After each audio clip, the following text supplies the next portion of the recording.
这就是你们班昨天交上来的化学作业，全班没有一个人能够完全做对，你们就是一群败类垃圾，就是一群只知道吃饭睡觉的猪。所有的人都给我站起来！今天所有的课都给我站着听。难道我说的话你们没有听到吗？都给我站起来！卓老师，我们才读高二，你让我们做高考的题，我们怎么做？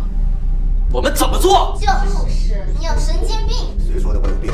谁说的？我说的。怎么了？你给我站到教室后面去！同学们，我受够了，根本就不是过来教我们的，他是来报复我们的。不管你们怎么想，反正我是不吃这一套。愿意的，今天跟我一起罢课。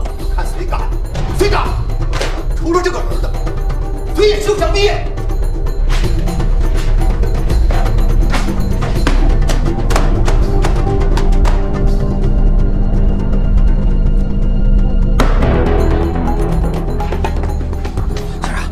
高二班又出问题了，出什么事儿了？所有学生现在开始罢课，要求把那个卓老师赶走。你马上通知所有的校董，我要提前召开校董会。好。各位校董，这是我们因为高二二班在今年召开的第2次校董会。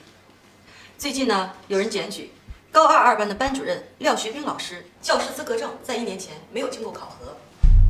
按常理来说，廖老师是没有资格教书的。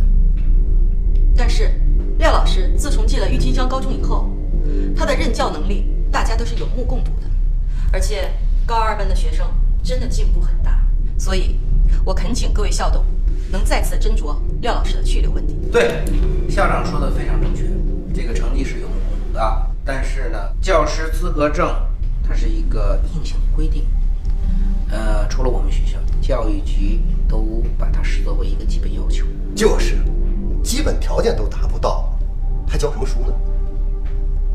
我想说2句。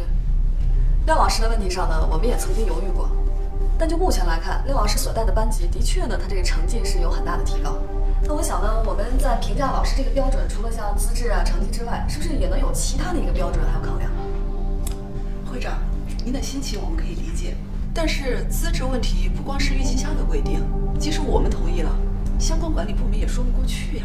我不是说要开这个先例，如果呢大家对于廖老师的职业水平没有什么异议，只是这个资质存在问题的话，那我想呢，我们是不是可以破个例，让廖老师呢参加这次的考试？如果在考试过程当中他顺利通过，并且呢取得了教师资格，我们大家继续来接纳廖老师，你们看怎么样？万一要是通不过呢？通不过的话，那当然按照规定辞退。好，不过呢，按照惯例，老师考教师资格证，除了正式的笔试之外，还需要有一堂公开课，需要教育局出面，需要学校教学组出面，需要家长派一名代表共同打分。可是我提醒大家，现在距离考试只有1个月的时间了，在这么短的时间来办这么大的事情，我怕时间上不够啊。邱主任，那对于人才，我们是不是也需要不拘一格了？那倒是当然了，不过我害怕的就是现在如果我们把这个口子一开，日后的隐患怎么办？各位校董、各位老师，我们的罢课是有原因的。卓老师作为我们的班主任，他几乎是想尽办法百般的折磨我们，几乎对全班所有同学都做过体罚。这是我们班卓老师对我们做的体罚，你们简直就不可理喻！我所做的一切都是为了能把你们教好。卓老师，学生们说的都是事实吗？校长，我多次强调，对待这样的学生就应该采用这种方式，严师才能出高徒。我不认为有什么不妥。那就这样吧，高二二班的班主任暂时由我代理。